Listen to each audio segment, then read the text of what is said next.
اعوذ باللہ من الشیطان الرجیم بسم اللہ الرحمن الرحیم ولا تقولن لشیء انی فاعل ذلک غدا الا ان یشاء اللہ واذکر ربک اذا نسیت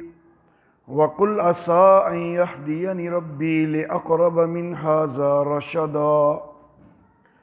وَلَبِثُوا فِي كَهْفِهِمْ 300 سِنِينَ وَازْدَادُوا تِسْعًا قُلِ اللَّهُ أَعْلَمُ بِمَا لَبِثُوا لَهُ غَيْبُ السَّمَاوَاتِ وَالْأَرْضِ أَبْصِرْ بِهِ وَأَسْمِعْ مَا لَهُم مِّن دُونِهِ مِن وَلِيٍّ وَلَا يُشْرِكُ فِي حُكْمِهِ أَحَدًا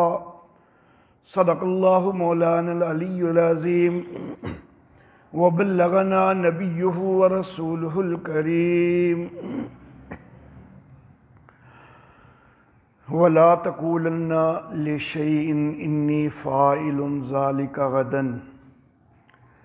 اور نہ کہ کسی چیز کے بارے میں کہ میں نے یہ کام کل کرنا ہے، مگر یہ کہ ملا دے اپنے کہنے کو اللہ کی مشیت کے ساتھ، اور یاد کر اپنے رب کو جب تو بھول جائے،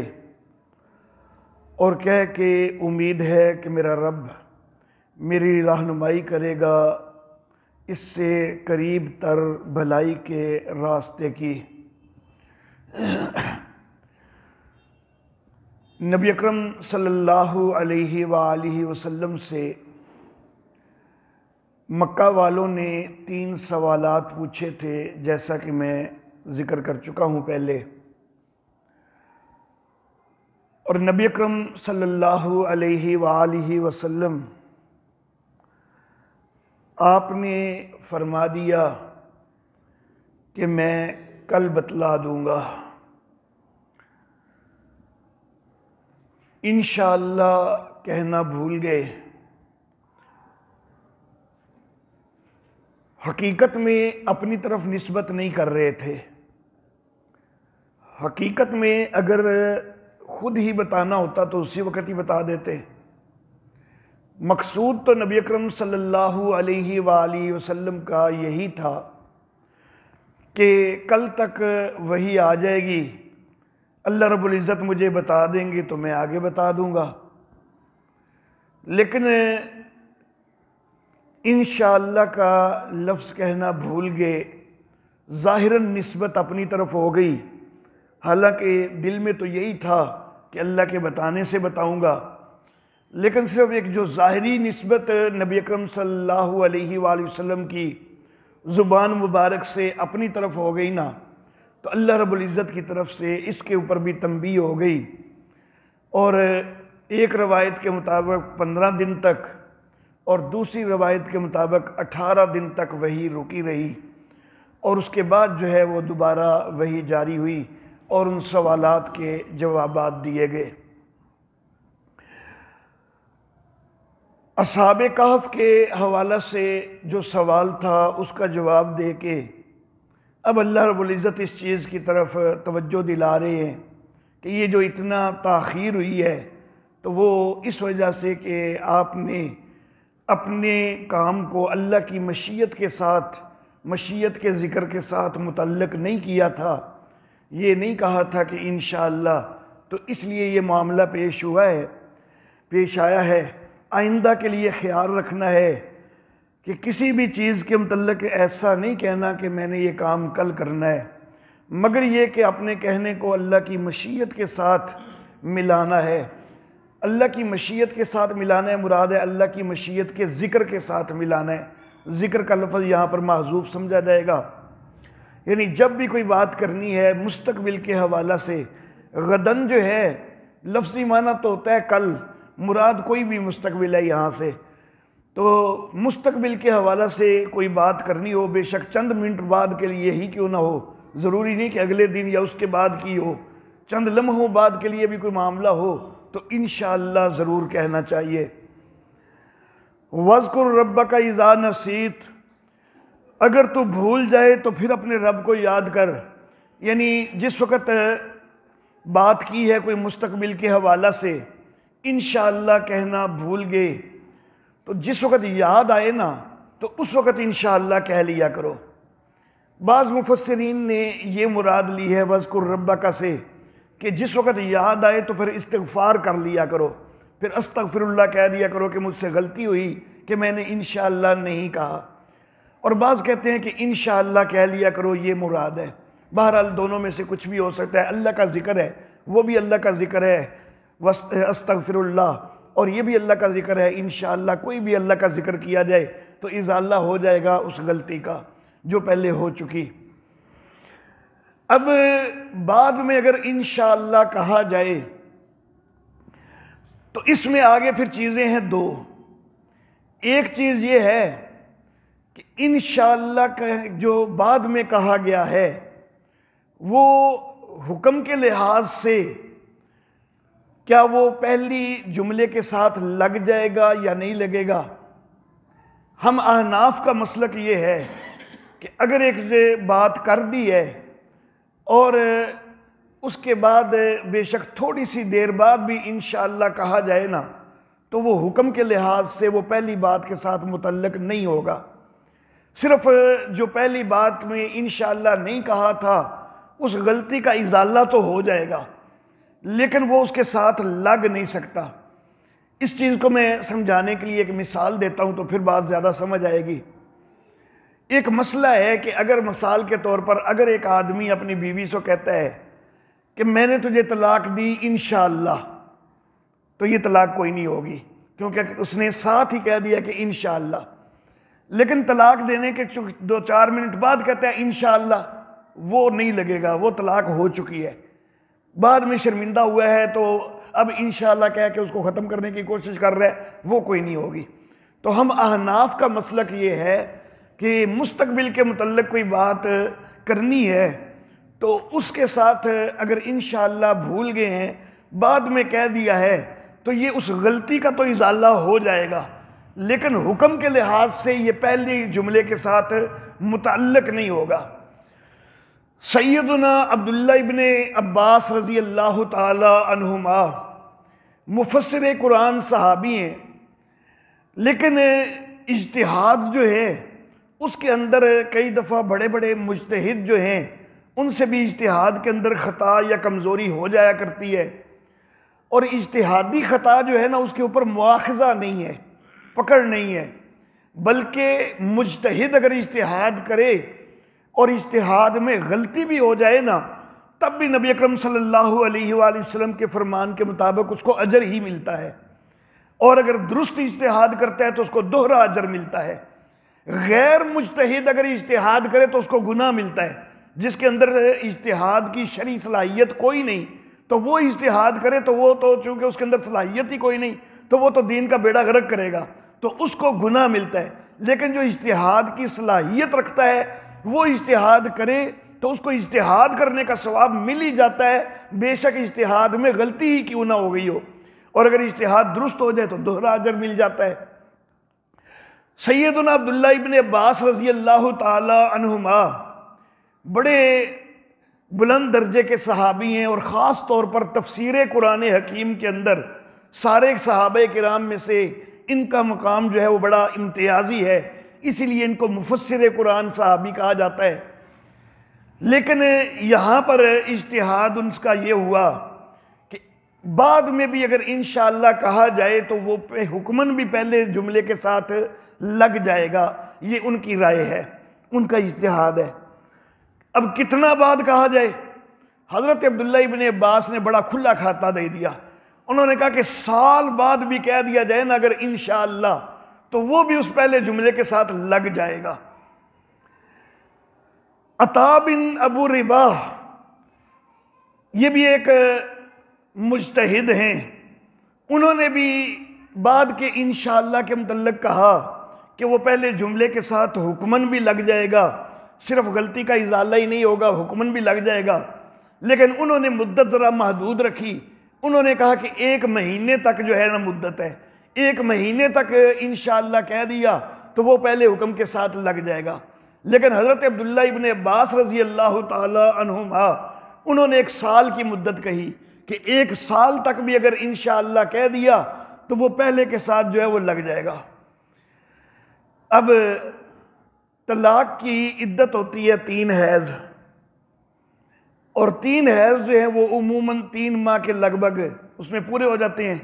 کبھی 2.5 ماہ میں بھی پورے ہو سکتے ہیں، کبھی 3.5 ماہ میں بھی پورے ہو سکتے ہیں، عموماً 3 ماہ کے لگ بھگ مدت ہوتی ہے۔ اب ایک بندے نے طلاق دے دی ہے اور عورت جو ہے وہ عدت گزار رہی ہے، 3 حیض تو 3 مہینے میں گزر گئے،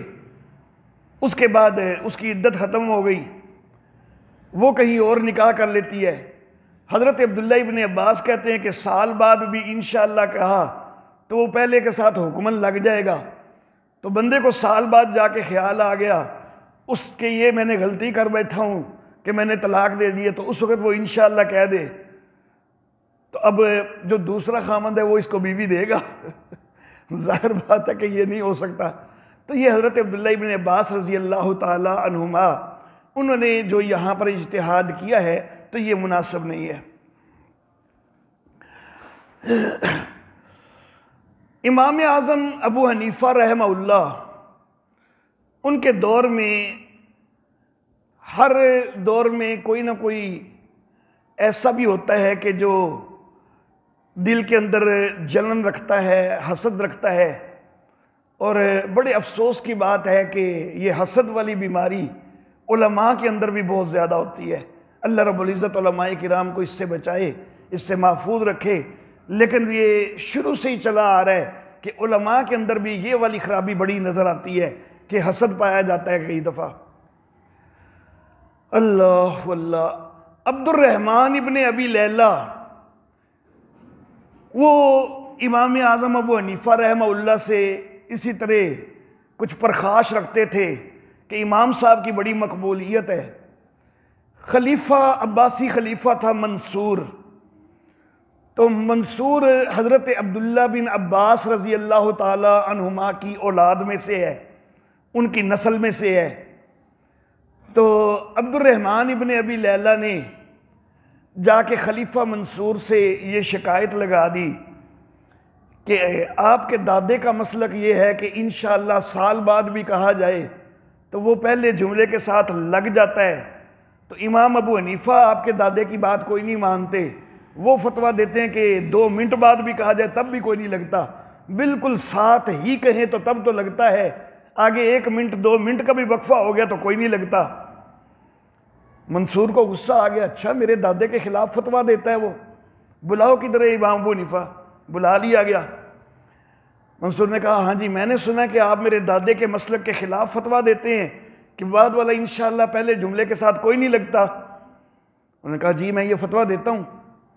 منصور کہنے لگا کیوں فتویٰ دیتے ہو؟ امام اعظم کہنے لگے آپ کے حق میں بہتر فتویٰ دیتا ہوں۔ کہتے ہیں میرے حق میں کیسے بہتر فتویٰ دیتے ہو؟ کہتے ہیں آپ ادھر لیتے ہیں بیعت، لوگوں سے اپنی وفاداری کا حلف اٹھواتے ہیں، لوگ دربار میں آ کے آپ کے ہاتھ پر بیعت کر لیں، حلف اٹھا لیں، باہر جا کے کہہ دیں انشاءاللہ، تو آپ کی بیعت تو ختم ہو گئی، وفاداری کا حلف تو ختم ہو گیا۔ خلیفہ کہنے لگا ہاں یہ تو بڑی صحیح کی ہے۔ اچھا اب وہ دادے کا مسلک جو ہے پیچھے رہ گیا، جب اپنے مطلب کی آئی نا تو دادے کا مسلک پیچھے۔ بہرحال خلیفہ کو ان کی بات پسند آ گئی، یہ باہر نکل آئے۔ وہ عبد الرحمن ابن ابی لیلہ کو اپنی پڑ گئی، کہی کہ خلیفہ کہا تھا اب میرے اوپر نہ آ جائے۔ اب تو جس وقت امام صاحب باہر نکلے نا تو وہ بھی تیزی سے باہر نکلے کہ کہیں پیچھے خلیفہ مجھے نہ پکڑے۔ تو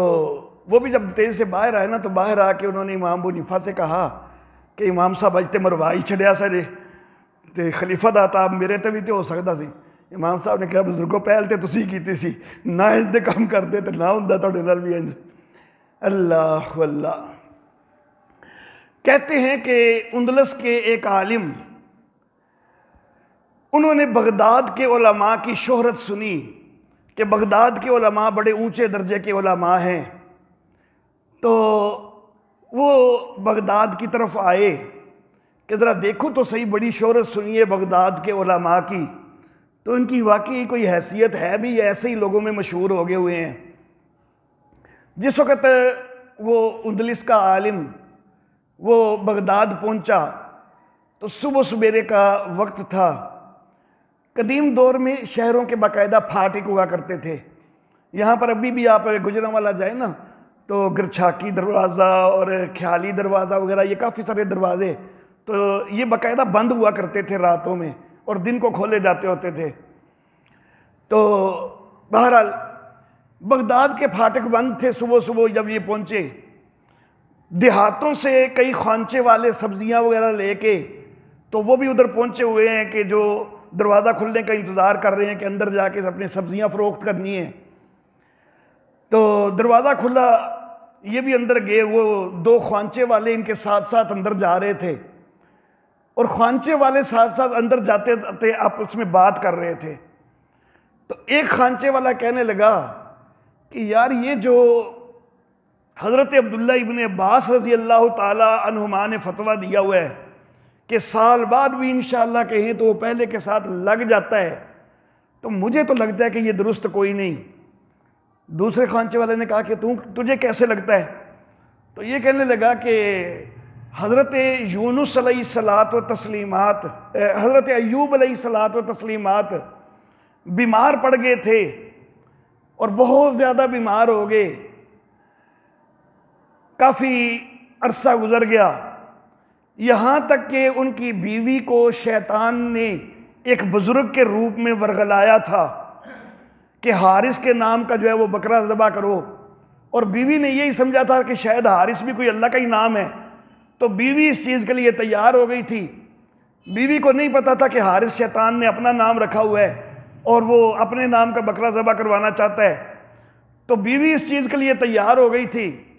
حضرت ایوب علیہ الصلاۃ و تسلیمات کو جب پتہ چلا تو وہ سخت ناراض ہوئے، حالانکہ بیوی کو تو حقیقت کا تو علم تھا کوئی نہیں، ہوا تو معاملہ تھا لا علمی میں، لیکن اللہ کا نبی ہے اور شرک والا معاملہ اپنے گھر کے اندر آ جائے تو اللہ کے نبی کے لیے ظاہر بات ہے کہ یہ چیز ناقابل برداشت ہے۔ تو غصے میں کہہ دیا کہ میں ٹھیک ہو جاؤں نا اگر تو میں تجھے 100 کوڑے لگاؤں گا،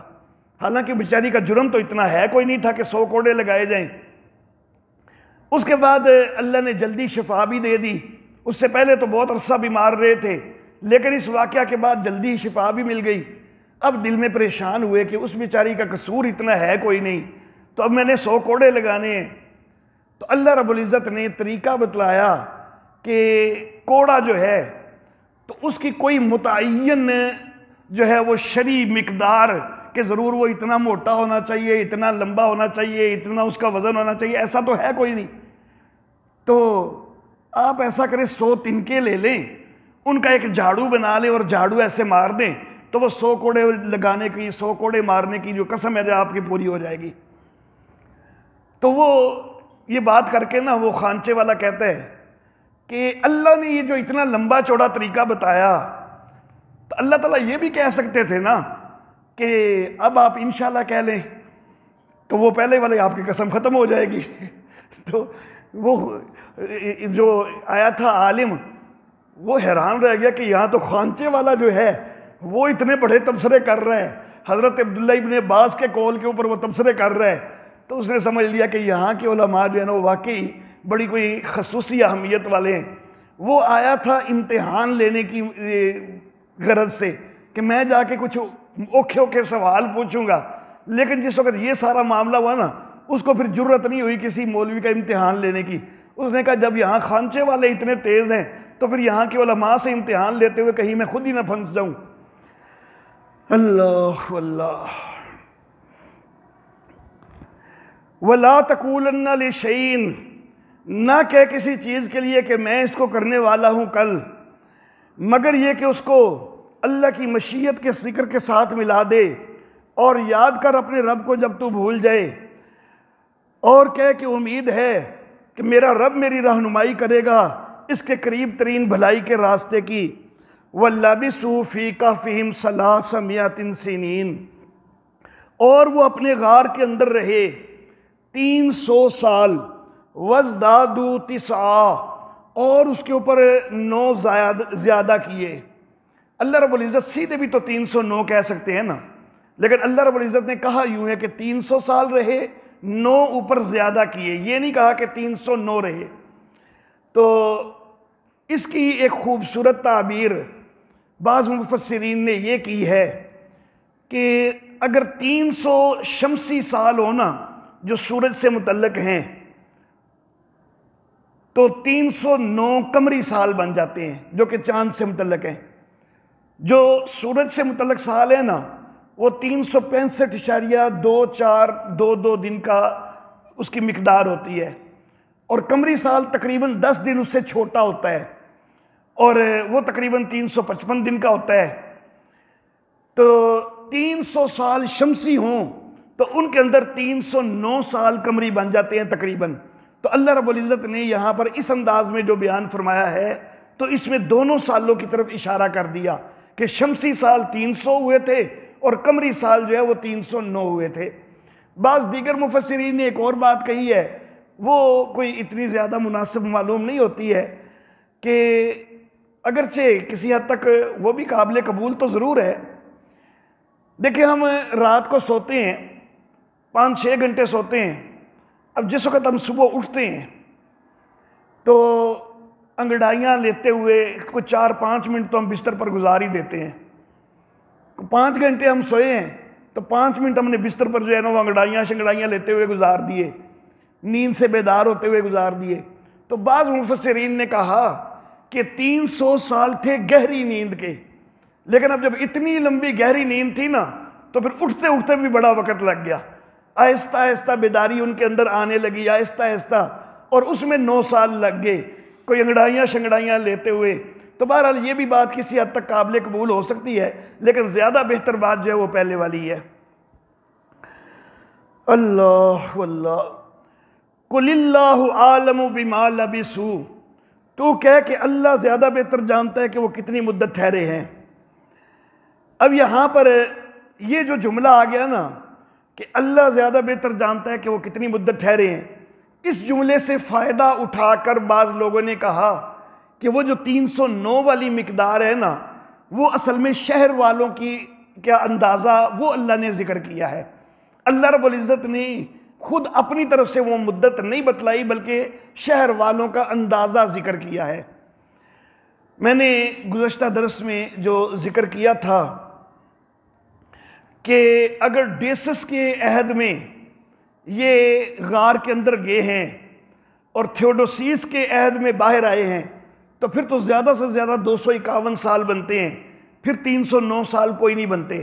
تو کچھ لوگ اسی کے قائل ہیں تو وہ اس چیز کا فائدہ اٹھا لیتے ہیں، وہ کہتے ہیں کہ بھئی یہ صرف شہر والوں کا ایک اندازہ تھا اور اس اندازے میں غلطی بھی ہو سکتی ہے۔ لیکن دوسری رائے یہ ہے کہ نہیں، ٹراجن کے دور میں وہ اندر گئے ہیں اور تھیوڈوسیس کے دور میں وہ باہر آئے ہیں، اس میں پھر 309 سال پورے ہو جاتے ہیں۔ تو وہ جو رائے رکھنے والے وہ یہ کہتے ہیں کہ یہاں پر یہ جو بعد میں کہا ہے نا کہ قل اللہ عالم بما لبثوا، اس کا مطلب یہ ہے کہ بھئی 309 سال مدت ہے، لیکن 309 اس کے آگے چند منٹ چند سیکنڈ اگر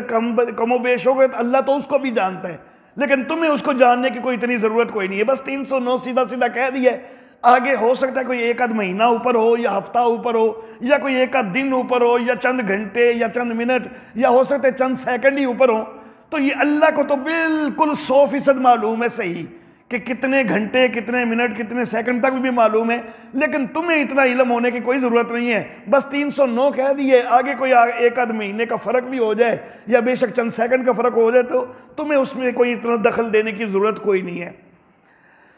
لہو غیب السماوات والارض،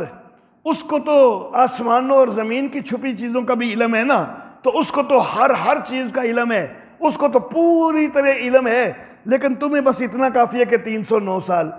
اب صرف بھی دیکھنے والا بھی وہی ہے، سننے والا بھی وہی ہے، ما لہم من دونہ من ولی، ان کے لیے اس کے سوا کوئی حمایتی نہیں، اور اس نے اپنے حکم کے اندر کسی کو شریک بھی کوئی نہیں ٹھہرایا ہوا، شریک بھی کوئی نہیں بنایا ہوا کہ کوئی وہ اس کے حکم میں شریک ہو، اس کے معاملات میں اللہ نے کسی کو اپنا شریک بنا لیا ہو، ایسا کچھ بھی نہیں ہے۔ وَاتْلُ مَا أُوحِيَ إِلَيْكَ، اور تلاوت کرتا رہے جو تیری طرف وحی ہو تیرے رب کی کتاب سے، لا مبدل لکلماتہ، اس کی باتوں کو کوئی بدل نہیں سکتا۔ ان کا، یہودیوں کا، اصحاب کہف کے حوالے سے سوال کرنے کا مقصد یہ تھا نا کہ اگر نہ بتائیں گے تو نبوت کے اوپر حرف، اگر بتائیں گے تو مقصد نبوت پہ حرف آئے گا کہ جی اللہ کے ولی بڑے کرنی والے ہوتے ہیں، یہ ثابت ہوگا۔ تو لیکن اللہ رب العزت نے اس انداز میں مسئلہ واضح کیا کہ نہ نبوت کے اوپر کوئی حرف آیا، نہ مقصد نبوت کے اوپر کوئی حرف آیا۔ تو اللہ رب العزت ان کی بات کا یہ رد کرتے ہوئے فرماتے ہیں کہ تمہارا یہ خیال تھا کہ اللہ کوئی چیز اپنی کتاب میں ذکر کریں گے تو اس سے کوئی نبوت پہ حرف آ جائے گا یا مقصد نبوت پہ حرف آ جائے گا، ایسا کچھ بھی نہیں ہے۔ اللہ تو اس انداز میں نازل کرتے ہیں، اللہ اس انداز میں بات کرتے ہیں کہ اس سے معاملات واضح ہوتے ہیں، شرک کی راہیں کوئی نہیں کھلتی ہوتی۔ تو جو بھی تیری طرف اے نبی وحی کیا جائے تیرے رب کی کتاب سے، اس کو تلاوت کرتے رہا کرو، اس کی تلاوت میں لوگوں کی اصلاح ہوگی، کوئی اس کے اندر مقصد نبوت خراب کوئی نہیں ہوگا۔ اللہ کی کلمات کو، اللہ کی باتوں کو کوئی بدل نہیں سکتا، اور ہرگز تو نہیں پائے گا اس کے سوا کوئی پناہ گاہ۔ یعنی اللہ نے جو کچھ بھی نازل کیا ہے نبی اس کو ضرور آگے پہنچانا ہے، تلاوت کا حق ادا کرنا ہے۔ اگر جو ہے تلاوت کے اندر اللہ کی بات کو پہنچانے کے اندر معاذ اللہ کوتاہی ہو جائے تو پھر اللہ سے پناہ گاہ بھی کوئی نہیں ہے۔ اللہ اللہ۔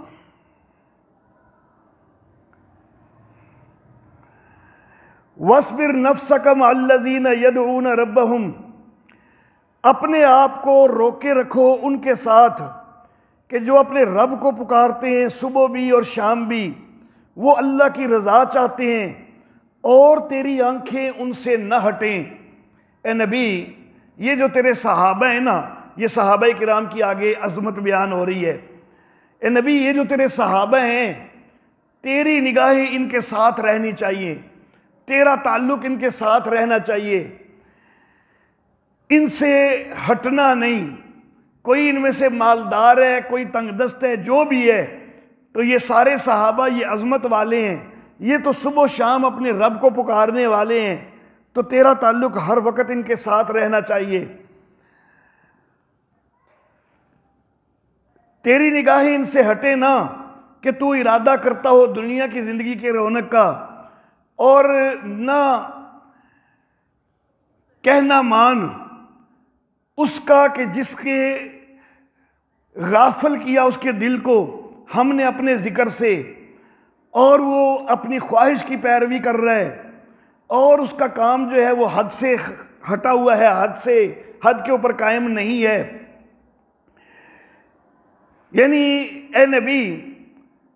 صحابہ کرام رضوان اللہ علیہم اجمعین، ان کے مقابلہ میں اگر دنیا کی رونقیں وہ کوئی ایسا تقاضا کر رہی ہوں کہ صحابہ کرام کو اپنی محفل میں سے کچھ ہٹا دیا جائے تو ان رونقوں کی طرف بالکل متوجہ کوئی نہیں ہونا۔ اور اے نبی، جو اللہ کی یاد سے غافل ہے وہ اگر تجھ سے کوئی بات اپنی منوانا چاہتا ہے تو اس کی طرف توجہ دینے کی ضرورت کوئی نہیں ہے، اس کی بات کوئی نہیں ماننی، کیونکہ وہ تو اپنی خواہش کا پیروکار ہے اور وہ اپنے معاملے سے ہٹا ہوا ہے، حد کے اوپر وہ قائم نہیں ہے، تو اس کی بات کوئی نہیں ماننی۔ بلکہ تو نے اعلان کرنا ہے کہ وَقُلِ الْحَقُّ مِن رَبِّكُمْ، کہ سچی بات ہے جو کہ آ گئی ہے تمہارے رب کی طرف سے، فَمَنْ شَاءَ فَلْيُؤْمِنْ وَمَنْ شَاءَ فَلْيَكْفُرْ، جو کوئی چاہے تو ایمان لائے، جو کوئی چاہے اب کفر کرے۔ اب یہاں پر یہ آ گیا کہ وَمَنْ شَاءَ فَلْيَكْفُرْ، تو اس کا یہ مطلب نہیں کہ کفر کی اللہ اجازت دے رہے ہیں کہ جدہ دل کر دے کفر کر لو، کوئی گل نہیں، خیر ہے، نہیں، یہ نہیں، بلکہ یہ معاملہ ہے کہ جس وقت کوئی بہت زیادہ سمجھا لیا جائے نا کسی کو، اس کے باوجود وہ ماننا نہ رہے، تو پھر یہ کہا جاتا ہے کہ اچھا جو مرضی کرتا رہے، تو یہ جو مرضی کرتا رہے، یہ اس سے صرف اپنی برات کے اظہار کے لیے ہوتا ہے کہ میرا تیرا پھر اب کوئی تعلق نہیں ہے، میں نے جتنا سمجھانا تھا سمجھا لیا، ہوں تو اپنی مرضی کر۔ اس کا یہ مطلب نہیں ہوتا کہ جو مرضی کر میں ہم اس کو اجازت دے رہے ہوتے ہیں۔ تو یہاں پر بھی اللہ کہہ رہے ہیں کہ اے نبی آپ نے تو حق بات پہنچانی ہے، سمجھانی ہے، لیکن اگر پھر بھی کوئی نہیں مانتا تو پھر اے نبی آپ اس کے ذمہ دار تو نہیں نا، تو آپ کہہ دیجئے کہ بھائی میرا تمہارا پھر اب کوئی واسطہ نہیں۔ اِنَّا آتَدْنَا لِلظَّالِمِينَ نَارًا، تخویف اخروی، کہ ہم نے ظالموں کے لیے آگ تیار کی ہے کہ گھیرا ہوگا ان کو اس آگ کی کناتوں نے، یغاسو بمائن، وہ فریاد کریں گے تو ان کو پانی دیا جائے گا جس طرح کے پیپ ہے جو کہ منہ کو جلا کے رکھ دے، بھون کے رکھ دے، بئس الشراب، وہ بہت بری پینے کی چیز ہے، وساعت مرتفقہ، اور بری ہے وہ آرام کی جگہ۔ یہ تخویف آئی، اور اللہ رب العزت کا انداز ہے کہ عموماً تخویف کے ساتھ بشارت آتی ہے،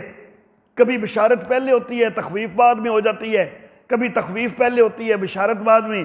یہاں پر بھی پہلے تخویف آ گئی، ساتھ ہی آگے بشارت آ گئی۔ ان الذین آمنوا وعملوا الصالحات، بے شک وہ لوگ کہ جو ایمان والے ہیں، جنہوں نے نیک عمل کیے ہیں، ہم ان کے اجر ضائع نہیں کریں گے۔ جو انہوں نے اچھے کام کیے،